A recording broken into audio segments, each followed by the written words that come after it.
సిద్దిపేట జిల్లా హుస్నాబాద్ విద్యుత్ డిఈ కార్యాలయం ఎదుట విద్యుత్ ఆర్టిసన్ కార్మికులు ధర్నా చేశారు. విద్యుత్ శాఖలో పనిచేస్తున్న సుమారు 19,000 మంది ఆర్టిసన్ కార్మికులకు రాష్ట్ర ప్రభుత్వం ఏపీఎస్ఈబీ సర్వీస్ రూల్స్ వర్తింపచేయాలని డిమాండ్ చేశారు. జేఎల్ఎం సబ్ ఇంజనీర్లు, జూనియర్ అసిస్టెంట్లుగా పదోన్నతి పొందే అవకాశం కల్పించాలని కోరారు. మిగిలిపోయిన కార్మికులకు జీవో నెంబర్ 11 ప్రకారం వేతనాలు చెల్లించాలని కూడా డిమాండ్ చేశారు.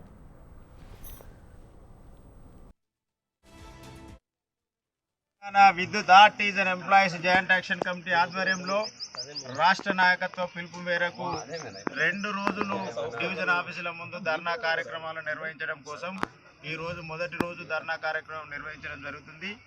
వాస్తవంగా ఈ వ్యవస్థలో పనిచేస్తున్నటువంటి కాంట్రాక్ట్ కార్మికులందరినీ గత ప్రభుత్వం విలీనం చేసుకున్నాం అని పెద్ద ప్రకటనలు, పేపర్ స్టేట్మెంట్ ఇచ్చిన మాట వాస్తవం. అసెంబ్లీలో కూడా గౌరవ ముఖ్యమంత్రి, మాజీ ముఖ్యమంత్రి కల్వకుంట్ల చంద్రశేఖరరావు గారు కూడా 23,000 మందిని విద్యుత్ శాఖలో పర్మనెంట్ చేసినామని చెప్పిన మాట వాస్తవం. ఆ రోజు ప్రధాన ప్రతిపక్షంగా ఉన్నటువంటి ప్రస్తుత ప్రభుత్వం, కాంగ్రెస్ ప్రభుత్వం, ఇదే బట్టి విక్రమార్క గారు ఈరోజు ఇదే విద్యుత్ శాఖకు మంత్రిగా ఉన్నటువంటి శాఖ ఈ విద్యుత్ శాఖ.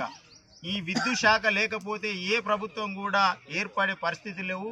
ఈ ప్రభుత్వం, కాంగ్రెస్ ప్రభుత్వం, ప్రజాప్రభుత్వం రావడానికి ఏకైక కారణం కరెంటు వల్ల అనేది గుర్తు చేయక తప్పదు. ఇదే బట్టి విక్రమార్క గారు పాదయాత్రలో, ఇదే గౌరవ ముఖ్యమంత్రి గారు రేవంత్ రెడ్డి గారు ఇదే పాలకుర్తి సబ్స్టేషన్లో కూడా విద్యుత్ సెక్టార్లో పనిచేస్తున్నటువంటి కార్మికులకు చాలా అన్యాయం జరిగింది. శ్రమదోపిడికి గురవుతున్నారు. వీళ్ళు చాలని వేతనాలతోటి గురవుతున్నారు. కాబట్టి వీళ్ళందరినీ తక్షణం